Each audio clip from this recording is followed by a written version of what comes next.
ओम राधाए स्वाहा। श्री राधा रानी सरकार की जय हो, जय जयकार हो। उनके श्री कृष्ण जी की जय हो, जय जयकार हो। उनके अष्टसखी मंडल की जय हो, जय जयकार हो। उनके सकल निज जूथ की जय हो, जय जयकार हो। उनके सकल निज दरबार की जय हो, जय जयकार हो। उनके सकल निज परिकर की जय हो, जय जयकार हो। ओम राधाए स्वाहा।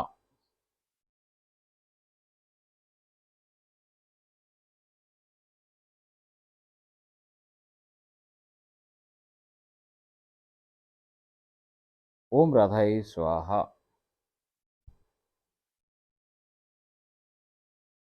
जय श्री राधे, राधे राधे। देखो सरकार, बढ़िया बढ़िया लीलाएं मिल रही हैं।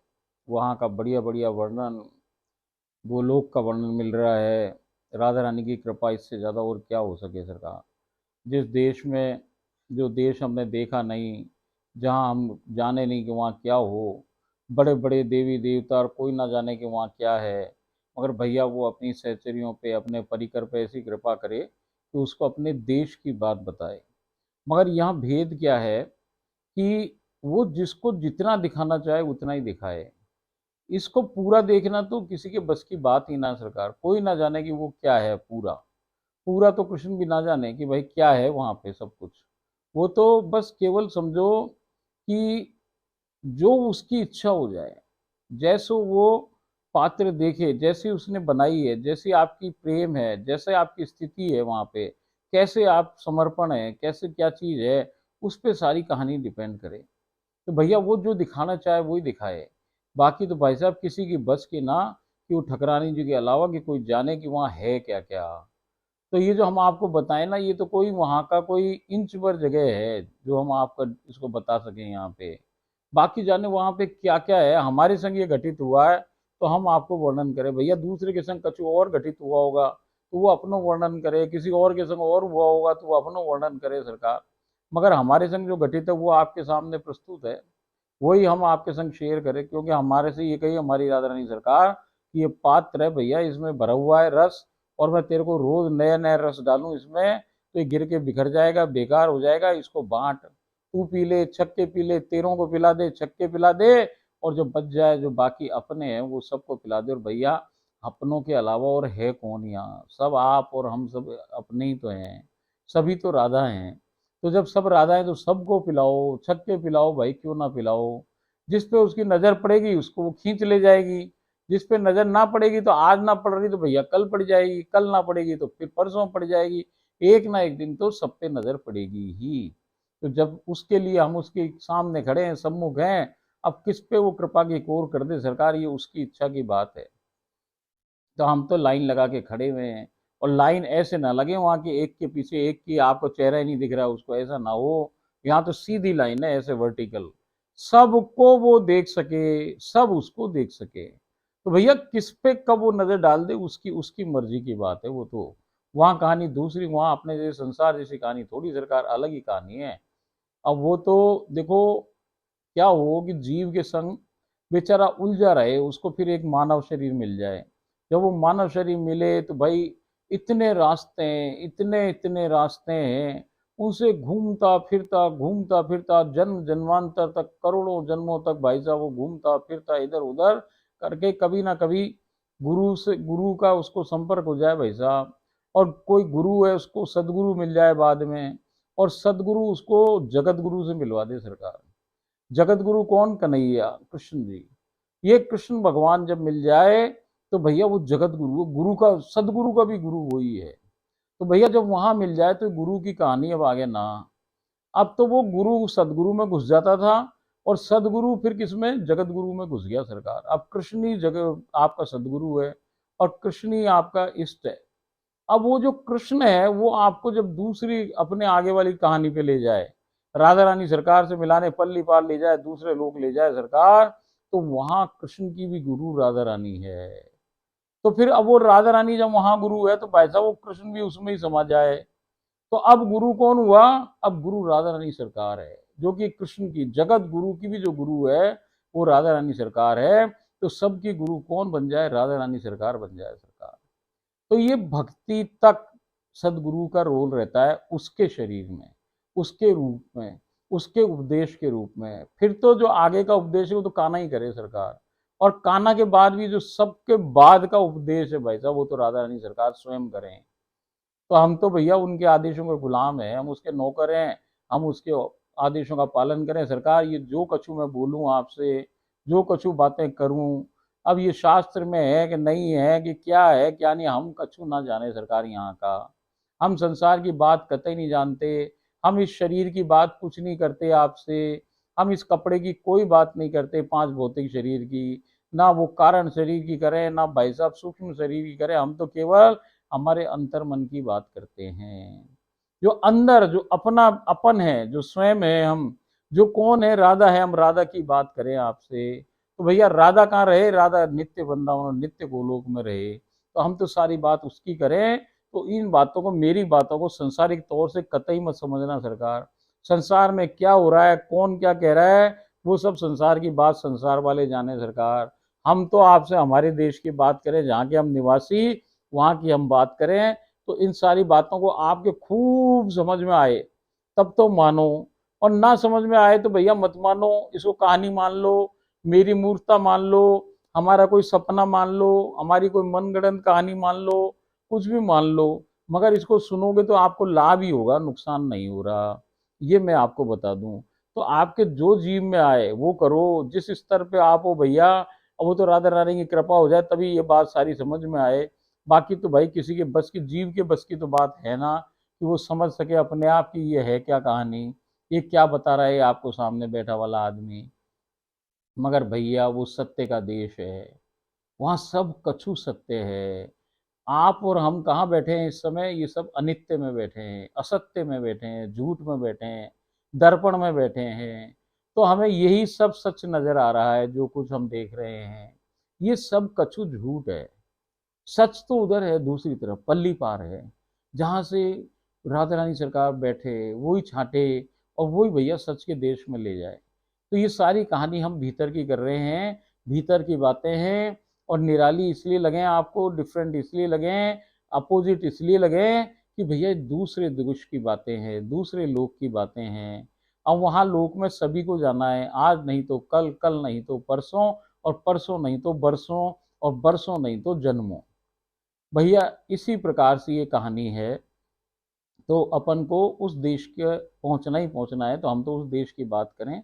और भाई साहब एक स्पेशल पावर तो हो इस वहाँ के निवासी में, कि वो जिस पे राधा रानी तो छांटेगी, और वो भाई उसको इशारा कर दे, तो भैया वो जीव को पकड़ के वहां तक ले जा तो सके, जिसने राधा देखी भैया वो दिखा तो सके, जो राधा से मिला वो राधा को मिलवा तो सके सरकार, और जो राधा के संग बतियाए वो राधा से बात भी करवा सके सरकार। ये सब बातें हैं, इन बातों पे विचार करो। और हम आप फिर एक नई लीला में प्रवेश प्राप्त करते हैं, राधा रानी सरकार की आज्ञा से वो हमको एक नई लीला में प्रवेश करा रही हैं। ओम राधा ये स्वाहा।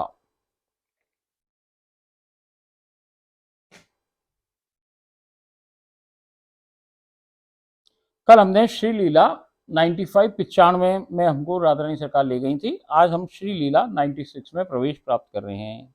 यह नंबर को मतलब ना है सरकार, ये श्री लीला 96 फलाना ढिगड़ा, ये तो हम इसलिए लिखेंगे कि किताब बनी हुई इस हिसाब से, लीला को गिनती दे दी, कोई लीला की कोई गिनती ना, ये तो अनगिनत है, चल रही है चल रही है चल रही है, रोज नहीं हुई सरकार।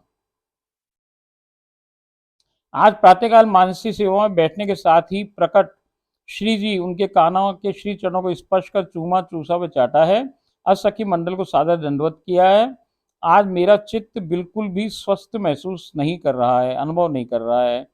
जब से मेरी प्रार्थना पर श्री ललिता जी ने कोई लेप मेरे नेत्रों पर लगाया है, तब से दोनों बार श्री लीला का बिल्कुल धुंधला सा करीबन 25% ही दृश्यता के साथ अनुभव कठिनाई से हो पा रहा है।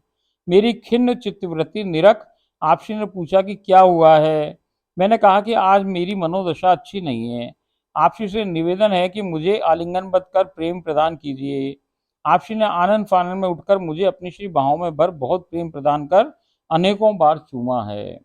अब ये कह रही है सरकार की जो मैंने वो गलती करी, अभी तक ये माफी वाली बात की स्थिति हुई नहीं ना, तो अभी ये इसने जो गलती करी इसके इसकी सजा क्या हुई उसको, कि भैया अब इसको वो लीला दिख नहीं रही है, और जब उन्होंने दोबारा पिछली लीला के अंदर इसके संग कुछ किया तो भाई उस कारण से इसके क्या हुआ, इसको 25% ही दिख रही है लीला, अब स्पष्टता से नहीं दिख रही है। तो ये इसका मन बिल्कुल उदास हो गया, कहाँ तो मुझे इतनी बढ़िया लीला दिख रही थी, ये कह रही थी भैया कि बिल्कुल जैसे स्पष्ट सामने सामने बैठे हो ऐसे दिख जाए, एक एक बारीक बारीक चीजें भी इसको नजर आ रही थी, अब कछु नजर ना आ रहा।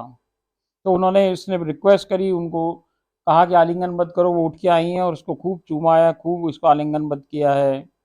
मेरी मूर्खतापूर्ण कार्रवाई की जानकारी व मेरे साथ घटित श्री लीलाओं की समस्या मैंने कल दोपहर में जय जय को बतलाई, तो वो कुछ आवेश में मुझसे बोले, मुझे पहले से ही जानकारी है कि तुम्हारे साथ ऐसा ही कुछ घटित होना निश्चित है। उसने मुझे फ़ोन किया कि सरकार अभी भी 25% ही हो रही है। तो मैंने कहा भाई साहब देखो, ये तो हमें पहले ही मालूम है कि तुम्हारे को 25% ही दिखेगी, आपने जो होशियारी करी, आपने जो लोभ जागृत किया, उसका कुछ ना कुछ तो फर्क पड़ेगा ही ना। अब वो मैंने उसको आगे बताया कि जब तुम्हें श्री लीलाएं बिल्कुल स्पष्ट दृष्टिगोचर हो रही हैं, तब तुमने दूसरे परिकर की श्री लीला से बराबरी कर उससे कुछ अधिक प्राप्त करने का लोभ कर श्री ललिता जी को अकारण ही श्रमित व उद्विग्न परेशान किया है। मैंने उसको फटकारा कि तेरी बेवकूफ़ी की वजह से ललिता जी ने बेचारी ने उनको कष्ट हुआ, उन्होंने चित्रा जी को भेजा, फिर वो लेप आया, लेप लगवाया, और ये सारी बातें वो जान रही थी कि इससे इसकी हानि हो जाएगी। उसके बाद भी तुमको लेसन देने के लिए, तुमको सबक देने के लिए उसने ये सब कुछ कार्रवाई करवाई ललिता जी ने। अब वो बड़ी एक इम्पोर्टेंट बातें बता रही है, वो सरकार सुनो आप, जो जय जय ने उसको बताई है। वो कह रही है आप श्री व कोई भी सखी आप श्री के परिकर की मांग जरूर पूरी करती हैं। वो कह रही है कि भाई जो मांगे कोई परिकर उनका, उसको देती हैं, चाहे उससे परिकर की हानि ही क्यों ना होनी हो। भाई वो परिकर को कितना सा दिखे, इतनी सी दूर का दिखे सामने कि भाई अभी का सुख दिख रहा है, उसको कल का पता नहीं कि कल क्या इसमें छिपी है कहानी, रहस्य है। तो भाई उसने मांगा, गलत मांगा, तब भी उसका पूरा किया। क्यों किया? क्योंकि पहला कारण कि उसको हमको लेसन देना है, दूसरा बात ये कि भैया उसका हानि हो जाएगी तो भी उसको वो उसकी बात को पूरा करे कि भैया मेरा परिकर है, इसने कुछ मुझसे मांगा है और वो तो भैया मांगने वाले को बिना दिए जाने ना दे। तो भैया फिर वो देती हैं, चाहे उससे उस परिकर की हानि हो रही है। क्योंकि जब हम हमारी तरफ से किसी वस्तु की चाहना या मांग आपसी से करते हैं, तो उसके परिणाम की सारी जिम्मेदारी भी हमारे सिर ही होती है। वो कह रही हैं कि भाई साहब, वो कह रहे हैं जय जय उसको कि भैया जब आप मांगते हो कोई चीज, तो उसके बाद उस चीज का असर आपके ऊपर क्या होने वाला है, इसकी सारी जिम्मेदारी आपकी है, अब राधा रानी की नहीं है। यदि राधा रानी सरकार पे छोड़ दिया होता सब कुछ, तो राधा रानी सरकार जो कर रही है वो करने देते, तो ये सारी जिम्मेदारी राधा रानी सरकार की होती और वो आपके लिए कभी खराब ना करती। मगर अब आप अपनी दिमाग लगा के, अपनी बुद्धि लगा के आप उनसे एक ऐसी चीज की मांग कर रहे हो कि वो आपको भविष्य में हानि करेगी, मगर वो उसको भी पूरा करती है, और उसकी जिम्मेदारी अब किसकी होगी? आपके कंधों पे होगी। ये व्यवस्था व नियम की शर्त है। वो कह रही वहां का ऐसा ही, वो कह रहे हैं जय जय कि ये वहां का ऐसा ही नियम है भाई साहब, और यही व्यवस्था है वहां। तुम्हारा कृत्य मेरे द्वारा तुमको दिए ज्ञान से विपरीत व प्रदत्त ज्ञान की अवहेलना है। मैंने उसको कहा कि जो मैंने तेरे को सिखाया समझाया, उसकी आज तूने अवहेलना कर दी, उसको माना नहीं, अपनी बुद्धि लगा ली। क्योंकि ये आपसी के 100% शरणागति में भेद उत्पन्न करता है। ऐसा करने से क्या हुआ कि आपने अपने आप को जिंदा रख लिया, आप मरे नहीं, आपने ये सोच लिया कि मैं भी हूँ, मेरी इच्छाएं हैं, मेरी चाह है। आपने ये ना सोचा कि राधा रानी सरकार को हमने हमारी सारी चीजें अर्पण कर दी हैं, तो जब हम हैं ही नहीं तो फिर हमारी किस बात की इच्छा है, हम क्या सोच रहे हैं, क्यों सोच रहे हैं, क्या कर रहे हैं, ये सब सोचने की अब स्थिति नहीं है। इसका मतलब अभी आप 100% शरणागति में नहीं हो।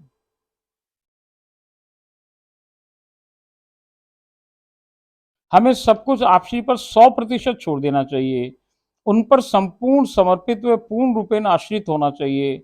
जो कुछ जब जितना जहां जैसा आपसी ने हमारे लिए श्रेष्ठतम निश्चित किया है, अनायास ही हमें प्राप्त हो जाएगा।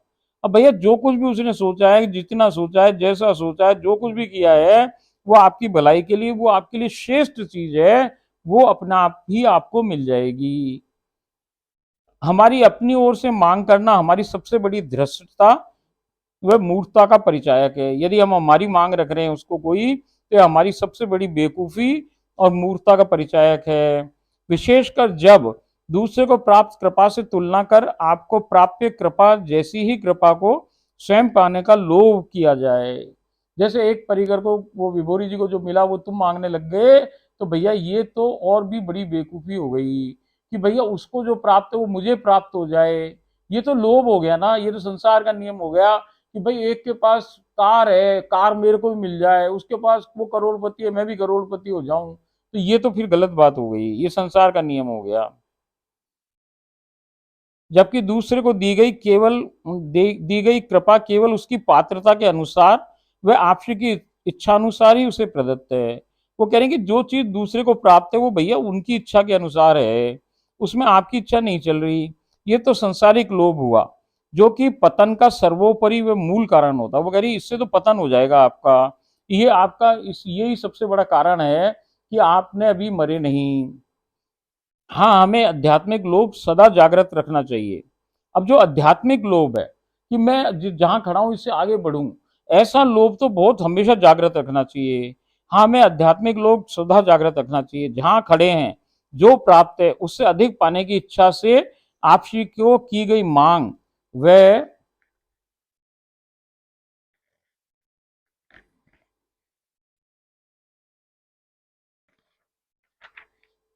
सोपान पर ऊपर चढ़ने की इच्छा का आपसी से करबद्ध निवेदन हमें कल्याण, करुणामयी व कृपामयी से अध्यात्म की ऊंचाइयों के शिखर तक पहुंचने का हेतु होता है।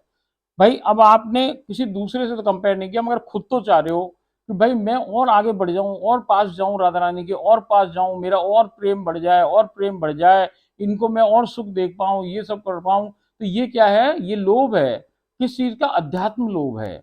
तो ये आध्यात्मिक लोभ तो आपको एक दिन बिल्कुल राधा रानी के पास ले आएगा, बिल्कुल निकट कर देगा, और आपको भाई इसके अध्यात्म की शिखर पे पहुंचा देगा।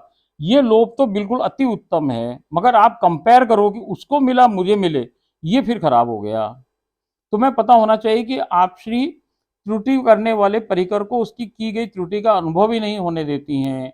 उसे कभी कुछ ना कहकर उस परिकर के मार्ग प्रशस्ता आपसी व परिकर के मध्य की अहम सदगुरु रूपी कड़ी या सहचरी रूपी कड़ी को उसके परिकर के द्वारा की गई त्रुटि का उपालंब यानी उल्हाना तत्काल ही देती हैं, और परिकर से तुरंत ही भूल सुधारवाने की अपेक्षा उस सहचरी या सदगुरु से रखती हैं। वो कह रहे हैं जय कि भाई ऐसा है कि चाहे तुम बड़ी से बड़ी त्रुटि कर लो, ये देखी बात है सरकार, एक की नहीं अनेकों की, कि वो इतनी बड़ी बड़ी गलतियां कर लेते हैं, मगर वो गलतियों को भी वो उनको तो जाहिर ही नहीं होने देती। देखो आप कि इतनी गलती के बाद भी उसको गले लगा रही है, मिल रही है, हंस रही है, सब कुछ कर रही है। उसको तो अनुभव भी नहीं होने दे रही कि मैं तेरे से नाराज हूँ या तूने कोई गलती कर दी है, उसको तो एहसास भी नहीं है। मगर भैया वो हमारे लात मारे, वो सहचर जो ले जाए ना उसको, माध्यम जो है उसके, तो भैया लाते मारे, घूसे मारे, झापटे मारे, कान खींचे भाई साहब।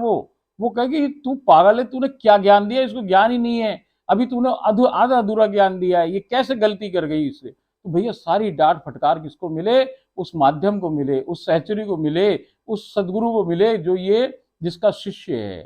तो उसको नहीं बताती वो, और वो कहती है तुरंत इससे माफी मंगवा मेरे को। वो परिकर से नहीं कहती है, वो उसको नहीं कह रही है कभी भी कि भैया तू माफी मांग हमसे। हमारी सरकार अतिशय भूरी है, क्षमा याचना करते ही उनका मोम सा और मतलब हृदय उसी क्षण पिघल जाता है, और तत्क्षण ही वो याचक को क्षमादान कर अपने श्री अंक में भर लेती हैं, उस पर अपनी अहेतुक कृपा की बरसात कर देती हैं। अतः आज श्री लीला में बैठने पर मौका पाते ही सर्वप्रथम आप श्री से उर की गहराइयों से क्षमा याचना करना, तुम्हें पुनः कृपा प्रदान करने की गुहार पुरजोर विधि से लगाना।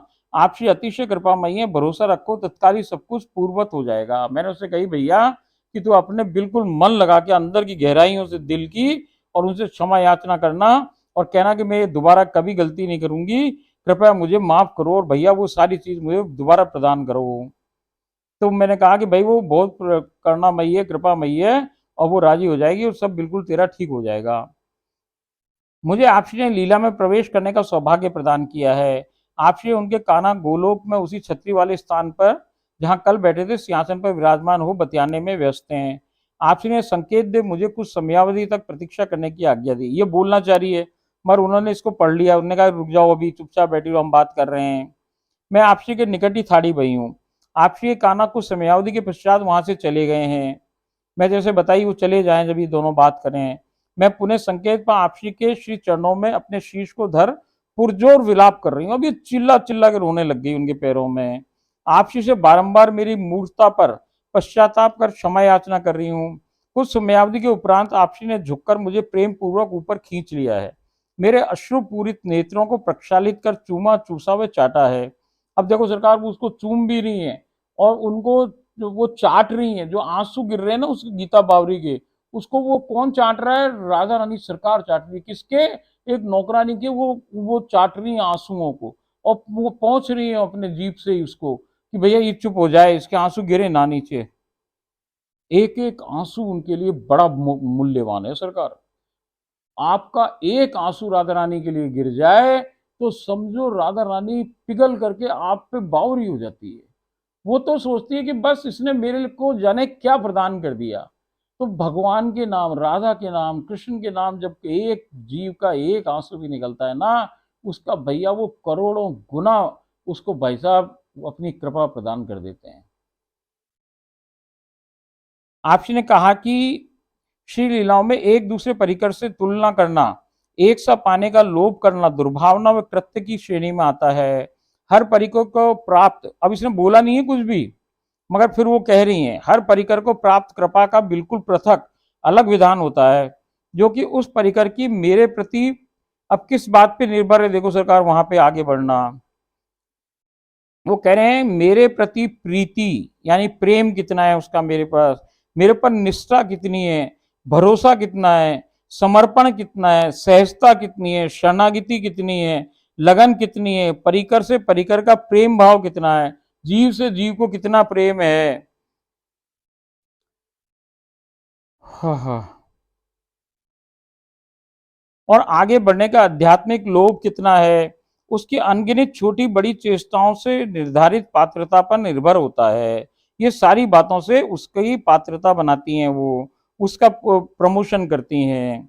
कोई कुछ अधिक कृपा पाता है और कोई कुछ कम, परंतु ये सर्वथा परम सत्य है कि मेरे लिए मेरे सभी परिकर बिल्कुल प्रिय हैं।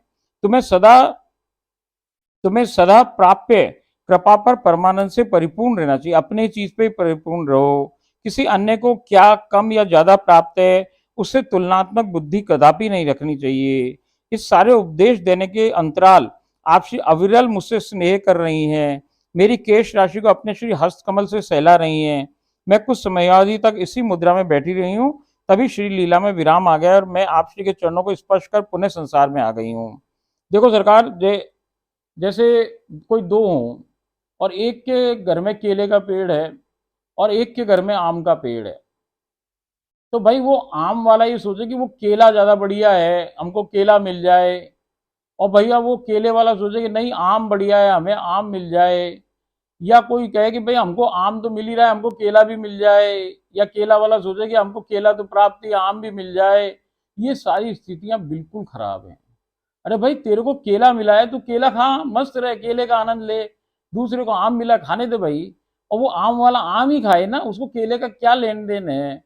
जो चीज जिसके पास उपलब्ध है उसको वही खानी चाहिए, वही प्राप्त करनी चाहिए। उसको ये नहीं ईर्षा ऐसी रखनी चाहिए कि भाई उसके पास तो मुझसे बढ़िया है कि मेरे पास उससे घटिया है। ये सारी बातें बिल्कुल गलत हैं अध्यात्म की लाइन के लिए। रात्रि काले मानसी से वहां बैठने के साथ ही आपसी उनके काना यही हमारे घर में प्रकट गोलोक की छतरी में सिंहासन पर विराजमान प्रकट हो गए हैं। उनके साथ असखियां भी प्रकट हैं और वहीं परम प्रिय युगल को घेर कर थाड़ी बही हैं। मैंने आपसी व आज्ञा पाकर आपसी के काना के श्री चरणों को स्पर्श कर चूमा चूसा व चाटा है, असखियों को सादर दंडवत प्रणाम किया है। मैं निरख पा रही हूँ कि जो घर में भजन हो रहे हैं वो साक्षात गोलोक में ही हो रहे हैं। जय जय गुरु माता व मेरे इस जन के परिवार के सदस्य सब आपसी के सम्मुख बैठे हैं और जो भी परिकर भजन संध्या में जुड़ अपना सहयोग करते हैं वो एक और आपसी के सम्मुख बैठे हैं। वो कह रही है कि ये एक कोई पार्टी वार्टी वो करें, कोई जूम जूम करें, कुछ करें कि जिससे बहुत सारे जो अन्य जैसे ये भजन तो हो रहे हैं जयपुर में, और कोई कहाँ बैठा है, कोई कहाँ बैठा है, कोई कहाँ बैठा है हिंदुस्तान में, तो वो एक ऐसा कुछ कर लें कि भाई वो उनके भजन सब सुन सकें। तो वो कह रही जो जो भजन सुनते हैं वो सारे भी वहां उनके सम्मुख बैठे हुए हैं।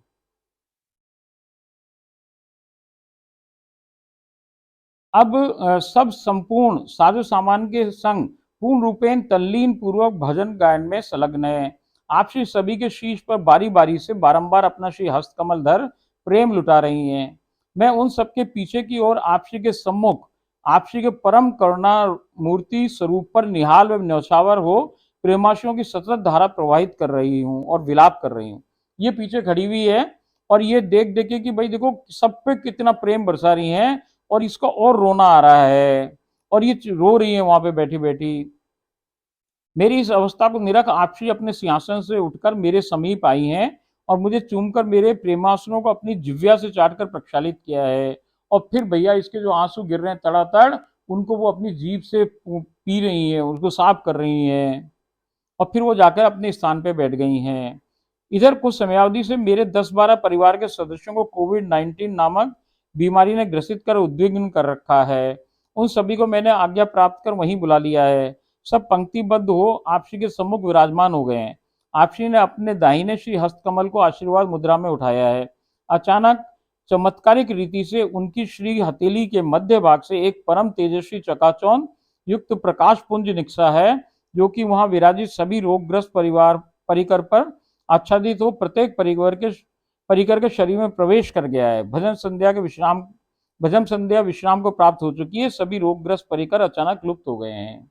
वो कह रही है इसके घर में बहुत सारे लोगों को कोविड-19 वो जो हो बीमारी कोविड हो गया, तो भैया ये उसने पूछा राधा रानी से, सरकार उनको भी आशीर्वाद दो, उनको ठीक करो। तो इसने सबको बुला लिया है और बुला करके वो खड़े हैं। ऐसे राधा रानी सरकार ने उनको देखा और उनने ऐसे आशीर्वाद मुद्रा में हाथ किया, तो हथेली के बीच में से कोई प्रकाश का पुंज आया, बहुत तेज प्रकाश निकल के आया है, और वो जितने परिकर हैं जो बीमार हैं उनके शरीरों के अंदर घुस गया है वो। और भैया वो सब वहां पे फिर भजन में विश्राम आ गया है और वो सब लुप्त हो गए हैं वहां से। मैं परम से परम सुंदर युगल के सम्मुख थाड़ी भई हूँ। मैंने आपसे उनके काना के श्री चरणों को स्पर्श कर चूमा चूसा व चाटा है, श्री अंगुष्ठों को चूसा है। मैं आपसी के श्री अंक गोद में शीश धर बैठी हुई हूँ और अनवरत प्रेमाश्रुओं को प्रवाहित किए जा रही हूँ। आपसी ने मुझे निरख विलाप का कारण जानना चाहा है। मैंने आपसी से कहा है कि आपके परम चरम करुणामयी अद्वितीय व अद्भुत कृपामयी स्वरूप पर मैं न्यौछावर हो मर मिटी हूँ। आपसी ने हम सभी परिकरों को आपसी के अजब गजब कृपा रस सिंधु में संपूर्ण डुबोकर रस में सराबोर कर रखा है। ये प्रेमाश्रुओं की अविरल धारा मेरे लाख समझाने के उपरांत भी रुकने का नाम ही नहीं ले रही है। आपसी ने मुझे खड़ी कर लिया है। वे स्वयं भी खड़ी हो मुझे शक्ति पूर्वक आलिंगनबद्ध किया है। वो मुझे अतिशय प्रेम प्रदान कर रही हैं। मैंने विलाप की स्थिति में ही आपसी से कहा है कि आपसी गत 3 दिवस से स्नपित नहीं हुई हैं। वह पोशाक भी वही धारित है। वो कह रही है कि सरकार आप 3 दिन से नहाई नहीं हो और आपने वही पोशाक धारण कर रखी है। पहले तो इसने वो रोना और इसका चलता रहा है, वो सब काम तो आपने सुन लिया। अब इसने राधा रानी से कहा कि आप नहाई नहीं 3 दिन से, ये पोशाक है, चलो नहा लो। तो उन्होंने क्या जवाब दिया सरकार वो सुनिए।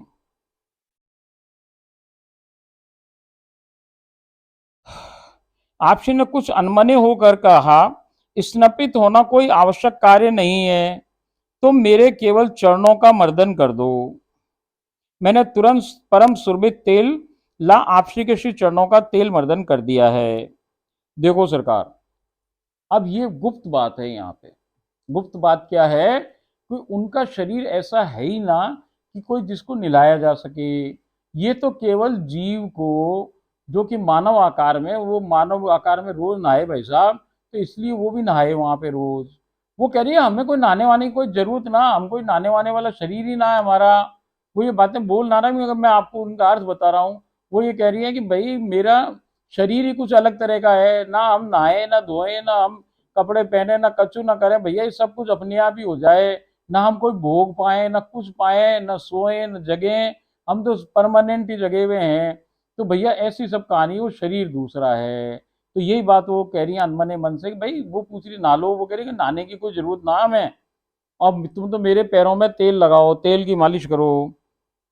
खैर इसने तेल लाके उनका मर्दन कर दिया है।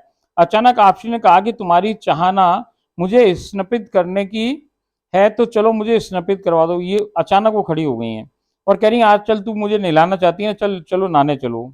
आपसी तुरंत संगार गृह को पार कर बाहर स्नानागार की ओर पधारी हैं। मैंने आपसी के तत्काल ही वसन व आभूषण मंगल कर दिए हैं।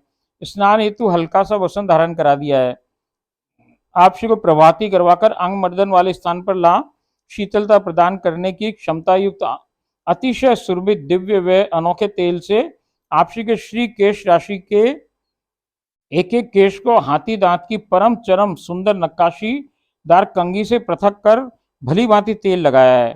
मैं हर एक केश का रंग आकार व प्रकार लंबाई व हल्का सा घुंघरालापन सब कुछ बिल्कुल स्पष्ट निरख सकने में स्वयं को पूर्ण रूपे समर्थ पा रही हूँ।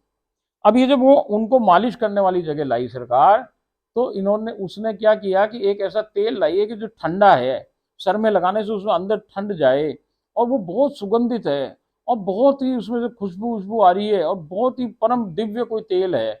अब इसने उस तेल को लगाया है उनके, और एक कंघी है कि जो हाथी दांत जैसी कोई चीज की बनी हुई है, और उस कंघी से इसने उनके बालों को अलग अलग किया है। और जैसे ही अलग कर रही है तो कह रही मुझे एक एक बाल का रंग भी दिख रहा है, उसका आकार प्रकार भी दिख रहा है, उसकी लंबाई भी दिख रही है, उसका घुंघरालापन भी दिख रहा है। मतलब इसको वापस वो दृष्टि उन्होंने दे दी है जो इसको पहले प्राप्त थी। मतलब क्षमा कर दिया अब इसको। मांग वाले स्थान पर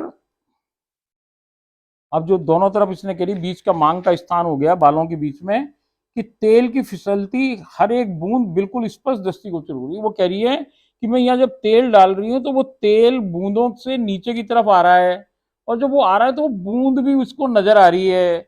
अब आप सोचो कि इसकी दृष्टि वापस वैसी की वैसी हो गई है। मैंने मेरे भरपूर तेल मर्दन के उपरांत आपसी को कुंड में लाभ फव्वारों से स्नापित करा, प्रक्षालित कर छोटा सा वसन लपेट कर पुनः श्रृंगार कक्ष में ले आई हूँ। आपसी को अतिशय सुंदर व परम चित्ताकर्षक धवल वर्णा शुद्ध स्वर्ण निर्मित धागे से अतुलनीय कशीदाकारी से परिपूर्ण पोशाक धारण करवाई है। पोशाक अब ये कह रही है कि बिल्कुल सफेद पोशाक है, बिल्कुल दिव्य एकदम बढ़िया, और उस पर कशीदाकारी कैसी हो रही है, वो सोने के जैसे कोई तागों की कशीदाकारी है। मतलब वो सफेद तो रंग की है और सुनहरी उसके ऊपर कढ़ाई हो रखी है। कोई बहुत ही बढ़िया सुंदर अतिशय सुंदर कोई पोशाक है।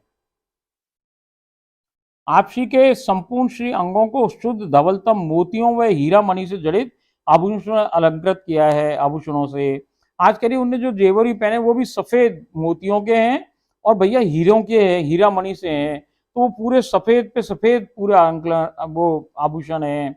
मेहंदी, महावर, चित्रांकन, काजल, नेत्र मस्कारा, नयन रेखांकन, नख पॉलिश, ओस सुर्खी, मांग, सुर्ख लाल बिंदिया जिसके नीचे धवल रंग की अर्धचंद्राकार आकृति, आज जो बिंदी भी लगाई है उसमें सफेद जो लाल रंग की तो बिंदी है वो, और उसके नीचे सफेद रंग के एक उसने आधा चंद्रमा जैसा बना दिया है नीचे।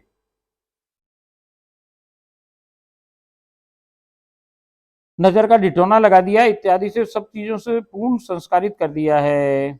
आपसी का रूप माधुर्य व रूप लावण्य इस सफेद पोशाक में अजब गजब ढा रहा है, जैसे करोड़ों सूर्य अपने को एकाकी कर झिलमिलाती परम सफेद चदरिया में अपने को लपेटे हुए सम्मुख थाड़े भये हैं। वो कह रही जो करोड़ों सूरज अपने को एक सफेद चादर के अंदर लपेट करके, क्योंकि उनका मुख है ना, वो करोड़ों सुंदर, वो करोड़ों सूर्य जैसा चमकता है।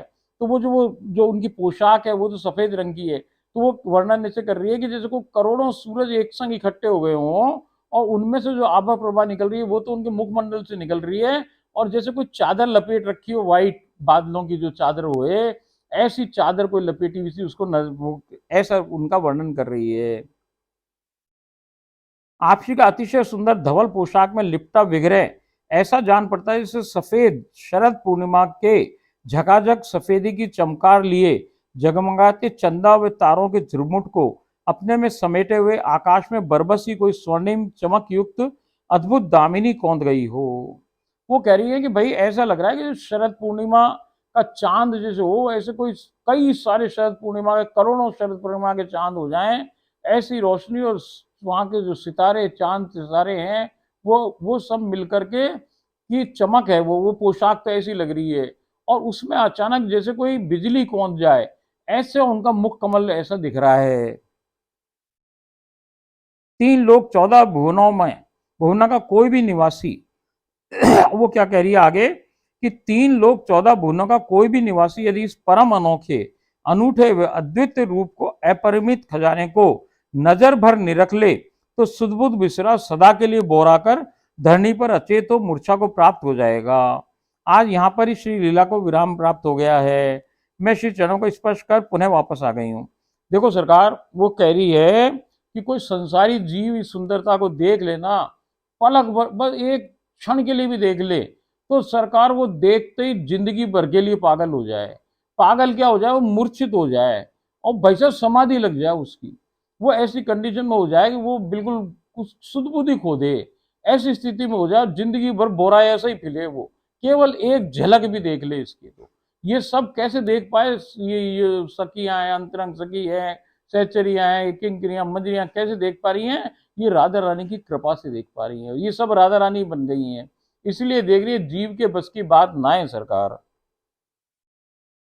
अब वो एक नई बात बता रही है, इसमें एक बात और बता रही है। आज श्री लीला में आपसी ने शायद मुझे ये बतलाने के काजे ही स्नान व श्रृंगार किया है कि मैंने आपसी की कृपा से पुनः मेरे नेत्रों में बिल्कुल स्पष्ट लीला निरखने की क्षमता प्राप्त कर ली है। आज श्री लीला में मैं सब कुछ 100% स्पष्टता से साक्षात निरखने का अनुभव प्राप्त कर सकी हूँ। आपसी को मुझे पुनः ये अद्भुत क्षमता को प्रदान करने हेतु कोटिशी नहीं अपितु असंख्य बार धन्यवाद है, बारंबार धन्यवाद है। मेरे जय जय को कोटिश बार बारंबार धन्यवाद है कि वो मेरी सभी त्रुटियों को हर बार तुरंत अंकित कर उसमें सुधार करवाने की कोई सटीक विधि वह उपाय मुझे सुझा देते हैं, जिसके फलस्वरूप सब कुछ पुनः जैसे सामान्य हो जाता है। आप श्री की सदा सदैव जय हो, जय जयकार हो, जय जय की जय हो, जय जयकार हो। ओम राधाए स्वाहा। वो कह रही है सरकार कि देखो, आज ये जो लीला भई कि वो नहाई, उन्होंने पहले तो कही कि हम नहाते ही नहीं है, कुछ भी नहीं है, हमारा शरीर अलग है। फिर भी इसको राजी करने के लिए नहीं, इसको ये बताने के लिए वो आज नहाई कि तेरे को आज ये बाल भी दिख रहे हैं, अलग अलग, एक एक इनकी लंबाई चौड़ाई और इनकी आकार प्रकार सब कुछ दिख रहा है, रंग दिख रहा है, और भैया वो तेल की बूंदें भी दिख रही हैं। इसका मतलब अब तेरे को वो जो पुनः वापस प्राप्त हो गया है, जो जो तेरी दृष्टि गई थी, जो तेरी मूर्खता से खराब हो गया था सब मामला, वो सब अब वापस मैंने ठीक कर दिया है। आज केवल इसीलिए वो नहीं है। और फिर ये इस बात का उनको धन्यवाद दे रही है, कोटिश बार नहीं असंख्य बार धन्यवाद दे रही है। और अपने जय जय को भी धन्यवाद दे रही है कि भाई, मैं चाहे बड़ी से बड़ी भी गलती कर दूं तो कोई ऐसा कोई रास्ता बता दे वो, कि भैया जिससे वो बिल्कुल सटीक और सीधा रास्ता बताते हैं कि जिससे मेरी त्रुटियां दूर होकर के वापस मुझे पुनः वही सारी चीजें मिल जाती हैं। चलो अब कल अपन अगली लीला में प्रवेश प्राप्त करेंगे। ओम राधाए स्वाहा।